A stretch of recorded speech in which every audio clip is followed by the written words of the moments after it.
Presidenti Trump sulmon shpjegimin e dhënë nga Arabia Saudite për vrasjen e gazetarit Khashoggi.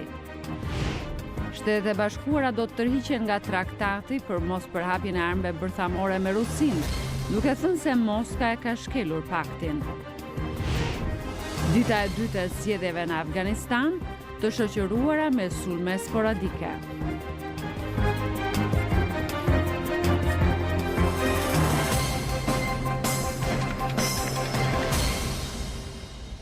Mirëmbrëma dhe mirë se vini në programin e Zërit Amerikës Ditari. Jam Rudina Dervishi, në këtë emision do të ndiqni një reportazh sonde nga Prishtina lidhur me shqetësimet për rritjen e vdekshmërive në ndërtim.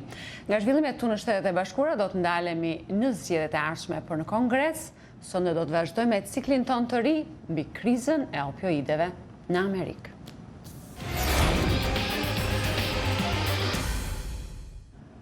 Presidenti Trump po sulmon shpjegimin e Arabisë Saudite për vdekjen e gazetarit Jamal Khashoggi brenda konsulatës së Riyadit në Stamboll, duke thënë se ka mashtrime dhe gënjeshtra. Megjithatë, presidenti tha për gazetën The Washington Post të shtunën vonë se Arabia Saudite ka qenë një aleat i besueshëm i Shteteve të Bashkuara për dekada dhe se është e mundur që princi kurorës të mos ketë urdhëruar vrasjen e Khashoggit. Arabia Saudite konfirmoi vdekjen e gazetarit saudit të shtunën, duke thënë se vdekja e tij erdhi pas një grindje fizike brenda konsulatës saudite në Stamboll, një shpjegim që po tërheq kritika ndërkombëtare dhe skepticizëm. Presidenti Donald Trump tha dje se Shtetet e Bashkuara do të tërhiqen nga traktati për forcat bërthamore me rreze të mesme veprimi, pasi Rusia e ka shkelur traktatin. Megjithatë, ai nuk na dha hollësi rreth shkeljeve që Rusia i ka bërë traktatit bërthamor të luftës së ftohtë.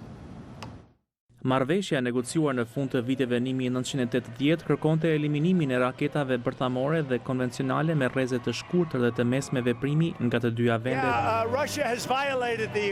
Rusia ka shkelur marrëveshjen, ata e kanë shkelur atë për shumë vite dhe nuk e di pse presidenti Obama nuk negocioi ose nuk u tërhoq nga traktati. Ne nuk do t'i lejojmë ata të shkelin marrëveshjen bërthamore duke prodhuar armë që ne nuk na lejohet. Presidenti Trump tha se Shtetet e Bashkuara do të prodhojnë armë të reja nëse Rusia dhe Kina nuk bien dakord për ndalimin e tyre. Ne do ta bëjmë këtë nëse Rusia dhe Kina nuk vinë të na thonë të marrim një vendim të mençur për të mos prodhuar këtë lloj armësh. Por është e papranueshme që Rusia dhe Kina shkelin marrëveshjen ndërkohë që ne e respektojmë atë. Moska tha sot se tërheqja e Shteteve të Bashkuara nga marrëveshja është një hap i rrezikshëm. Rusia ka mohuar shkeljen e traktatit, ndërsa Kina nuk është pjesë e tij. Zyrtarët amerikanë kanë thënë më parë se Rusia ka shkelur traktatin duke dislokuar një raketë toksore me qëllim që të paraqesë një kërcënim për NATO-n. Rusia ka pohuar se programi amerikan për mbrojtjen nga raketat shkel marrëveshjen.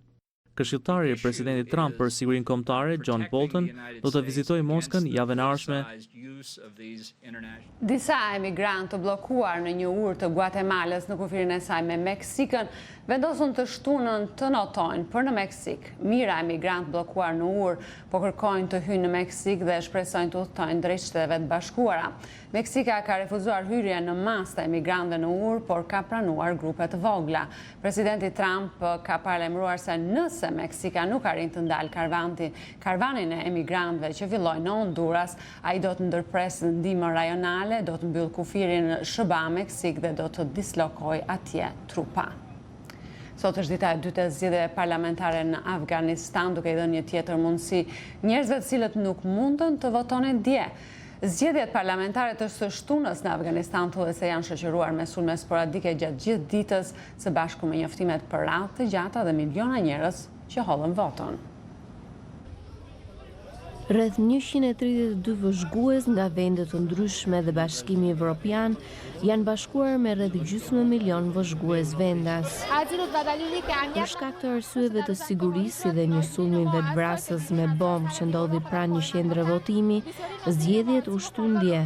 Disa prej vëzhguesve tan u plagosën, disa këmbëduar u kthyen.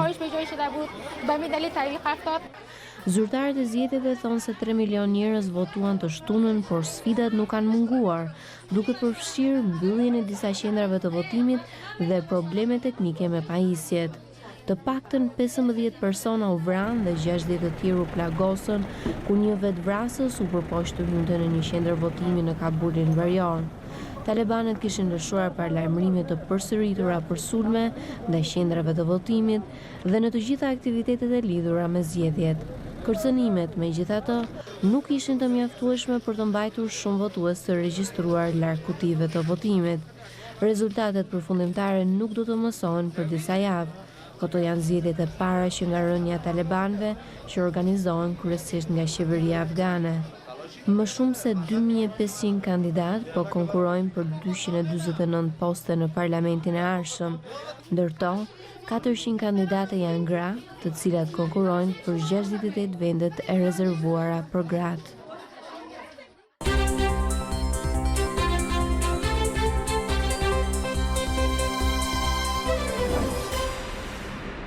Në 5 vjetët e fundit në Kosovë, mbi 90 punëtor kanë humbur jetën në vendin e tyre të punës, që kanë nxitur shqetësimin e organizatave që merren me të drejtat e punëtorëve, përfaqësues të cilëve bëjnë thirrje për siguri më të madhe në punë. Autoritetet ndërkohë thonë se po përpiqen të punojnë për ta përmirësuar situatën. Nga Prishtina njofton korrespondentja jon Edlira Blaca. 93 helmeta vazhdojnë të qëndrojnë në rrethojat e ndërtesës së qeverisë së Kosovës, të vendosura aty për të kujtuar 93 punëtorë që kanë humbur jetën në vendet e tyre të punës gjatë 5 vjetëve të fundit. Numri i madh i vdekjeve dhe lëndimeve në vendin e punës ka ngritur shqetësimin e organizatave që merren me të drejtat e punëtorëve, përfaqësues të cilave bëjnë thirrje për siguri më të madhe në punë. Kryetari i bashkimit të sindikatave të pavarura në Kosovë, Avni Ajdini, i tha Zërit të Amerikës se problemet më të mëdha shfaqen në sektorin e ndërtimtarisë. Zoti Ajdini thotë se duhet të shtohet numri i gjobave ndaj kompanive që nuk i përmbushin kushtet e nevojshme. Të them sinqerisht, gjobat i kisha arritën. Se për shembull kemi një shembull në Austri për një fest apo për një vikend të cilët një vetë shërbim ka punu, është dënuar me 500.000 euro. E në të vazhdojnë të punojnë mbas ndaj vikendin tjetër ose t'i thojë punëtorëve hajt punoni, nëse ka guxim. E për atë arsye edhe këtu duhen për shembull këtu gjëra të mirën për bazë, edhe duhet të shkoje me gjoba maksimale. Nuk duhet ta kursej askënd, po duhet ta kursej jetën e punëtorëve edhe njerëzën e punëtorit. Ministri i Punës dhe Mirëqenie Sociale Skënder Eqica thotë se janë angazhuar 8 ekipe të cilat kanë kryer mbi 90 inspektime, kanë shqiptuar disa gjoba dhe kanë pezulluar punën në 5 vend punishte. Javën e kaluar ne bëjmë një plan emergjent, një plan operativ shtesë në krahas detyrave dhe planet që kemi të punës me institucionin e inspektoratit të punës dhe me një mënyrë u koncentruam në Prishtinë duke parë që shkalla e rrezikshmërisë në vend punishtet në sektorin e ndërtimtarisë është më e lartë se në vende të tjera të punës dhe bëjmë një plan emergjent duke sjellur inspektorë edhe nga komuna të tjera. Në Kosovë, sipas të dhënave të përafërta, funksionojnë mbi 70.000 biznese, ndërsa ka vetëm 42 inspektorë, një numër shumë i vogël që nuk arrin t'i monitorojë të gjitha këto biznese. Ministri Reqica thotë se ky numër i inspektorëve është trashëguar dhe tashmë po bëhen përpjekje për shtimin e tyre. Projekcionet buxhetore kanë përsëritur edhe më herët në paraqitjet e mia bën dikun ka qershori për vitin e ardhshëm. Dhe ne trashëguam një situatë çfarë trashëguam me numër të inspektorëve, me një buxhet të planifikuar për vitin 2018. Dhe ne tashmë kemi bërë një thirrje, një hapje për shtimin e numrit të inspektorëve për këtë vit me shumë mend, 3, jo më shumë. Ndërsa për vitin e ardhshëm unë kam futur në projekcionet buxhetore dhe në projekcionet e rekrutimit të stafit edhe 15 inspektorë të tjerë. Kryetari i Bashkimit të Sindikatave të Pavarura në Kosovë, Avni Ajdini, tërheq vërejtjen edhe në trajtimin e të aksidentuarve në punë. Për fat keq kjo çështje është në mjekull, në amulli, që punëtori i aksidentuar ose me fraktura të palëvishme që ngel nuk kujdeset më askush. Për fat keq. Shoqëria jonë është kjo. Unë po e them një realitet Siguria në punë në Kosovë rregullohet me 2 ligje në fuqi, ligjin e punës dhe ligjin për siguri në punë. Sipas këtyre ligjeve, punëdhënësi është i detyruar të sigurojë kushtet e nevojshme për mbrojtjen e jetës dhe shëndetit të punësuarve, në të kundërtën përballet me gjoba. Sipas organizatave që mbrojnë të drejtat e punëtorëve, sektori privat, i cili është edhe punëdhënësi më i madh në Kosovë në sektorin e ndërtimtarisë, konsiderohet si shkelësi më i madh i të drejtave të punëtorëve. Për Zërin e Amerikës, Edlira Blaca, Prishtinë. Edhe këtë javë në gjykatën e lartë të Podgoricës vazhdoi procesi ndaj të akuzuarve për grushtetin në Maltëzi. Si dëshmitar kësaj here u paraqit një shtetas nga Malta që punoi si këshilltar në Agjencinë Amerikane të Sigurimit, e cila nuk pranoi të përfshihet në ngjarje dramatike në Malnezi. Korrespondenti i Zërit të Amerikës, Ali Salaj, ka përgatitur kronikën. Këtë javë në gjykatën e lartë të Podgoricës vazhdoi procesi ndaj të akuzuarve për përpjekje për grushtet në zgjedhjet parlamentare të vitit 2016 në Maltëzi. Si dëshmitar i rëndësishëm kësaj here u paraqit shtetas nga Malta, Tician Masu, i cili përmes videokonferencës me Skype dëshmoi mbi rolin e tij si këshilltar në kompaninë amerikane Patriot Defense Group. Masu tha se në vitin 2016 ish agenti i CIA-s Brian Scott kërkoi që të kryej një punë në Maltëzi. Kur unë kërkova hollësi rreth punës, ai më tha se duhet ta ndihmoj një parti para dhe pas zgjedhjeve parlamentare të tetorit në Maltëzi. Kur u informova se partia në fjalë ishte Fronti Demokratik, e njohur si parti që kundërshton antarësimin e Maltëzit në NATO, unë i sugjerova drejtorit të kompanisë Brian Scott që të heqë dorë nga kjo punë, tha Masu. More on against the Montenegro joining NATO. Ky sugjerimi imi e detyroi kompaninë Patriot Defense që të mos merret me këtë çështje pasi, siç tha Masu, është e papranueshme që një kompani amerikane për çështje të sigurisë të bashkëpunojë me një parti që është kundër idesë së antarësimit në NATO. Dëshmitari Tician Masu bëri të ditur se është konsul nderi i Maltës në Maltëzi që nga viti 2011 dhe se për ngjarjet në fjalë ka informuar zyrtarët malazez. Dëshmia Tician Masu vije pas dëshmisë së ish agentit të CIA-s Brian Scott, i cili është drejtori i kompanisë private të sigurimit Patriot Defense Group nga Orlando të Shteteve të Bashkuara të Amerikës. Kjo kompani sipas aktë akuzës ishte e ftuar nga opozita proruse në Maltëzi që të ndërhynte me logjistik në realizimin e skenarit për grushtet në vend. Brian Scott nuk pranoi të përfshihet në këtë ngjarje dramatike, por dëshmia e tij zbuloi detaje të rëndësishme për përgatitjen e grushtetit në Maltëzi. Gjykimi për grushtet në Maltëzi filloi në korrik të vitit të kaluar dhe cilësohet si gjykimi i shekullit për shkak të përfshirjes së Agjencisë së Sigurimit ROS në komplotin e dyshuar. Autoritetet malazeze pretendojnë se nacionalistët serb dhe rus kanë bërë komplot për të pushtuar parlamentin gjatë zgjedhjeve parlamentare të tetorit të vitit 2016 dhe të instalojnë një udhëheqje proruse e cila do të parandalonte antarësimin e Maltëzit në NATO. Për Zërin e Amerikës nga Podgorica, Ali Salaj.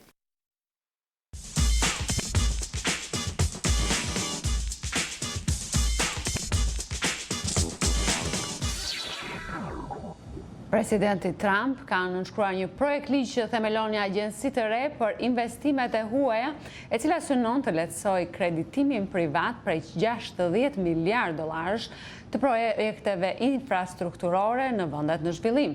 Disa shohin këtë si një kthes për një president që ka bërë fushat për strategjinë Amerika e para, ku propozohej shkurtimi i fondeve për ndihmë ndërkombëtare. Agjencia e re krijohet për t'u kundërvënë ndikimit në rritje të Kinës në Afrikë, Azi dhe Amerikën Latine. Stacioni Furi Lebu pranë Addis Abebës në Etiopi është një ndalesë kryesore në sistemin e parë modern e kurrëdhor të Afrikës nën-sahariane. Ai lidh Etiopinë me dalje në det në portet e gjirit të Adenit dhe detit të Kuq. Projekti i infrastrukturës masive u ndërtua me fonde kineze. Daniel Rande, i Qendrës për Studime Strategjike dhe Ndërkombëtare, është ekspert për kreditë zhvillimore. Kur zyrtarët e lartë të administratës Trump shkuan në Azi dhe në pjesë të tjera të botës dhe panë se Kina po merrte pjesën tonë, ata menduan se ne duhet bëjmë diçka, thot eksperti. Dhe ata bën diçka. Muajin e kaluar, administrata Trump krijoi një njësi të re të ndihmës për zhvillim, korporatën ndërkombëtare për zhvillim, ose IDFC, bazuar në legjislacionin dypartiak të quajtur Akti Build. Është mjaft domethënëse që Kongresi dhe administrata e kanë njohur rëndësinë e financimit për të promovuar zhvillimin e Shteteve të Bashkuara në mbar botën, thot George Ingram, i Institutit Brookings. Është një kthesë e një presidenti që donte të zvoglonte ndihmën e huaj si pjesë e një plani më të gjerë për të ndryshuar mënyrën se si Washingtoni angazhohet me botën. Ne e edhim poshtë ideologjinë e globalizimit, u shpreh presidenti Trump në OKB në muajin shtator.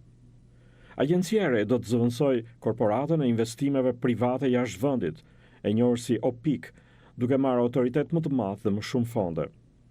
Presidenti Trump dhe disa republikanë kishin kërkuar më parë të japin fund OPIC-ut, duke mos besuar se lehtësimi i kredive për kompanitë që bëjnë biznes në vendet në zhvillim është një përdorim i mirë i burimeve qeveritare. Por ata ballafaqohen me $1 trilion investime kineze në projektet e infrastrukturës në mbar botën, që e ka forcuar gjeopolitikisht Pekinin. Por ka edhe shenja shqetësimi për marrësit e fondeve, jashtë thot eksperti Daniel Runde.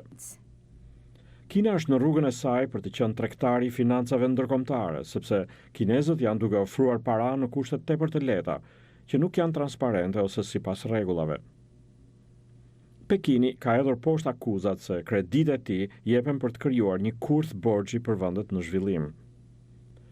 Me vetëm $60 miliard, analistët thonë se IDFC-ja e re nuk do të jetë e mjaftueshme për t'u kundërvënë investimeve kineze në mbar botën, por ndikimi i saj mund të zmadhohet duke bashkëpunuar me organizata të tjera ndërkombëtare të huadhënies.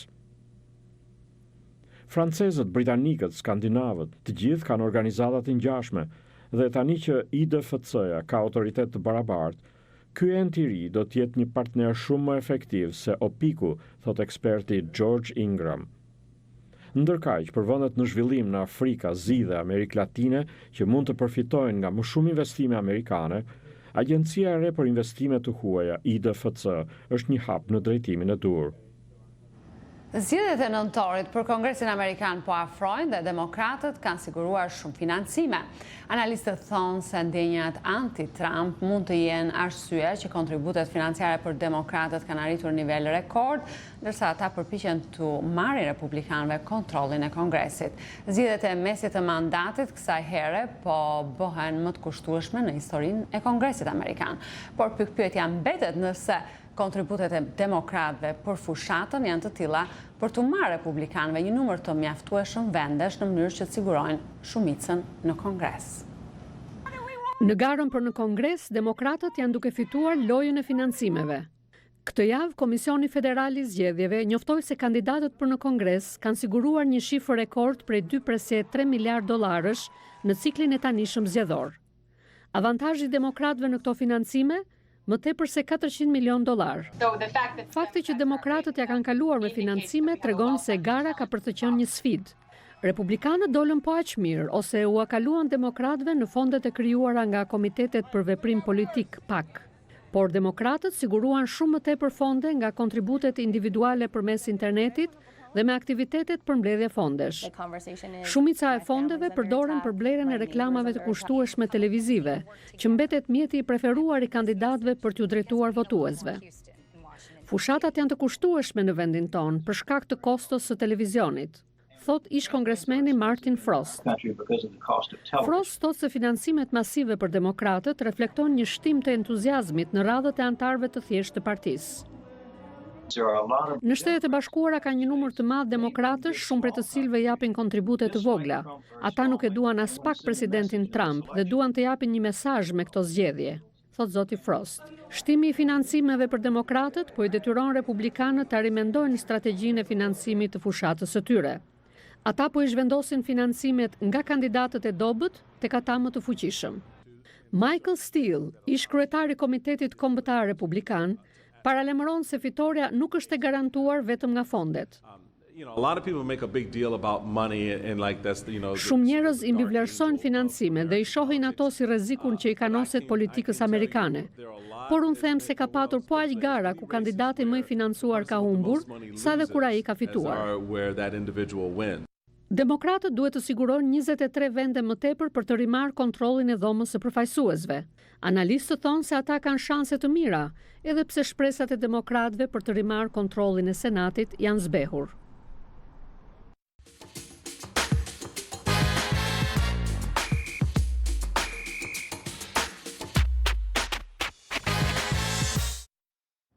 Në fillim të këtij viti, gazetarët e Zërit Amerikës Chris Skimpkins dhe Jeff Swiker të realizuar një projekt të gjatë një vjeçar për të dokumentuar krizën e opioideve në Shtetet e Bashkuara, siç përjetohet ajo nga amerikanët që luftojnë me këtë epidemi në jetën dhe karrierën e tyre. Në pjesën e dytë të serisë tonë mbi pasojat e krizës së opioideve do të ndiqni historinë e një kampi të personave të droguar në lagjen Kensington të Filadelfias.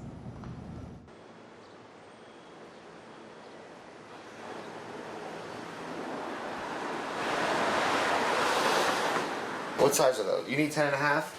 10 and a half. I started working with people on the streets when I was 15 years of age. I've been doing it on what I consider to be a very full-time basis for the past 4 years. You got the Philadelphia 76ers on that? Nice. After many years of being on and off the streets, Eric finally made the decision to get himself into rehab and get some treatment and to get clean. For somebody to actually get to the point where they have realized that it is time to get off the streets, get off the heroin, get off the opiates, is when they have made peace with themselves. Are you done? I'm done. You're done? I'm done. I'm worn out. I'm tired. And I can't do this no more. I'm a human being, and I deserve a chance at a good life. Right now, I've been in the program going on 30 days. Okay, and how do you feel at this point then? Mentally, I'm getting there. You know what I mean? Like, there's a lot of depression, you know, coming out of the fog. You know what I mean? I'm taking everything very slow. I'm accepting everything very slow. I'm not putting high expectations on myself, and for now, I'm good with that. Somebody like Eric or anybody that has been in long-term addiction, they need to recognize what made them want to use on a daily basis.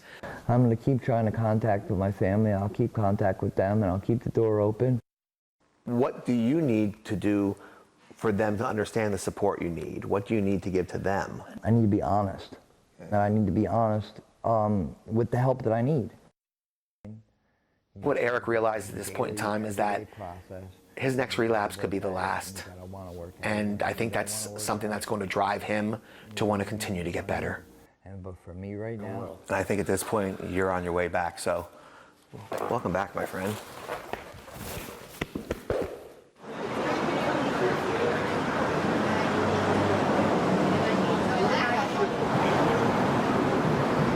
I can't live out here no more. I'm 34 years old, and it's too much anymore. The chaos and the bullshit and the lifestyle. That we're supposed to be taking care of each other. And we're supposed to be behind each other. Not behind each other with the knife out, waiting to stab them in the back. Today, I would like to get over to Prevention Point and find out about the methadone outpatient clinic. When I was on methadone before, it worked quite well for me. I was in school, I had a job, I had my own place. I was every bit of functional. You had 9 houses with us right there. I done had houses, that's what I'm saying. Kensington is a place that people were born and raised and don't have the opportunity to leave because that's all they know or that's their home and they can't afford anywhere else. Most of the people who are there in addiction aren't from Kensington. What's that? A crack pipe. This is every day. We just picked some up that was out here. They have some very long-term residents in that community that have a really sour taste in their mouths about what's going on. A majority of them are done. They want this to be over. They want their neighborhood back. They come from under the bridge, they get high, they go into abandoned houses. They still walk around here high, dipping with my kids outside, kids across the street playing. They go to Prevention Point to get their clean needles, and still they lay around here. Prevention Point is a joke. They don't got money for schools, but then they're making safe spots for them to get high, for what, to come back out here, to keep dipping when the children need it to improve the school systems. They feel a lot of the programs are just enabling the people there to continue to use and not get better.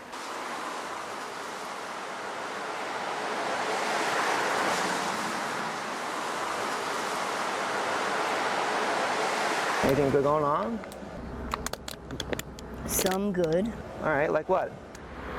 Just pursuing treatment, just the fact that I am pursuing treatment. The last time that I talked to Kelly, she was not ready to get treatment. Talking to her today, she's at that point. She's hit rock bottom and she's ready. I saw a different Kelly today. I saw some hope. I saw somebody that had a little bit more resilience in her than she did the last time and was ready to bounce back and make a difference and make a change. I noticed. That was a good one too, though.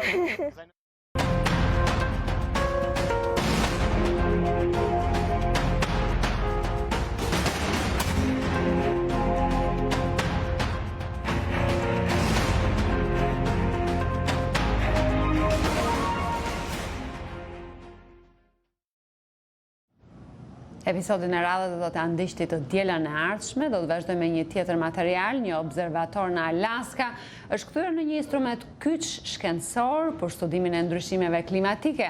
I ngritur në vitin 1973, observatori ka 2 studiues që ndjekin masën dhe regjistrojnë ndryshimet e cilësisë së ajrit dhe motin, ndërkohë që njihen edhe me traditat vendase. Brian Thomas është drejtori i stacionit të një prej posteve shkencore më veriore të SBA-s, Observatori Barrow, që nga viti 2007 ai së bashku me një koleg kanë çarë me mundim borën dhe akullin, duke bërë matjen e gazeve të efektit serë në atmosferë për të regjistruar ndryshimet e hollësishme të klimës në tokë. Izolimi i qytetit dhe atmosfera arktike me era që kalojnë nëpër qytetet e mëdha u lejon atyre të mbledhin mostra për cilësinë e ajrit. Këtu ne monitorojmë gazet e ozonit, këto janë gaze komplekse të ndaluara nga protokolli i Montrealit i nënshkruar në fillim të viteve 90. Të gjitha palët që nënshkruan këtë protokoll kanë rënë dakord të mos i përdorin më këto substanca. Kohët e fundit Brian po ashtu filloi monitorimin e sasisë të gazit metan tek dheu. Ky gaz lëshohet nga toka me rritjen e temperaturave dhe me shkrirjen e akullnajës së përhershme të Alaskës. Metani është një gaz i efektit serë, pra ka shqetësim se ai mund të kontribuojë në ngrohjen e tokës. Puna e Thomasit nuk ndikohet nga politikat e ndryshimeve klimatike në shtëpinë e bardhë, edhe pse rezultatet mund të interpretohen ndryshe nga e kaluara. My job here is to take the measurements like we've been doing for 40 years. Puna ime është që të bëj matje, sikur kemi 40 vjet që bëjmë. Matjet tregojnë se dioksidi i karbonit për shembull po shtohet në atmosferë. We know the physics of that. Ne i dimë rregullat e fizikës se çdo të thotë kjo për atmosferën. And what we do about it. Çfarë mund të bëjmë ne për këtë kur është një vendim i politikave? Unë nuk kam ndikim të drejtpërdrejtë te kjo. Decision and a politics decision that I don't have a direct influence on that we live in. Thomas erdhi këtu në vitin 2007 nga qyteti i tij Sacramento i Kalifornisë. Por këtu është vendi ku ka lindur djali i tij 4 vjeçar Ellis, i cili shkon në kopsht dhe mëson gjuhën lokale inupiak. It excites me that Më emocionon fakti që ai ka interes ta bëj këtë dhe vajzat e mia më të mëdha janë të interesuara në kulturën e tyre. Older daughters as well are interested in the culture. Klima e ftohtë mund mos jetë e favorshme për të takuar njerëz, por Thomas thotë se kjo gjë nuk e ka penguar familjen e tij të bëjë miq, por ai shqetësohet për arinë polar miqësor. So one day when we were coming out, we always look out before we come, and there was Një ditë kur po dilnim, gjithmonë shohim me kujdes para se të dalim, pam një pirg të bardhë poshtë platformës së antenës satelitore. Erdhi agjenti i botës shtazore. Ai tha pash që këtu erdhi një ari. Ariu kishte ardhur nga laguna, nga oqeani dhe ndoshta kishte qëndruar në tokë për disa orë ku kërkonte një vend për të pushuar. We've been on land for a few hours and it wanted a place to rest. Kjo është një pjesë e jetës për ata që jetojnë dhe punojnë në komunitetin më verior të Shteteve të Bashkuara, pikërisht në buzë të oqeanit arktik. Ishin këto materialet e përgatitura për ditarin e sotëm. Ditari mund të ndiqet drejt për drejt në faqen tonë të internetit zëriamerikës.com si dhe në Facebook. Natën e mirë dhe mirupafshim.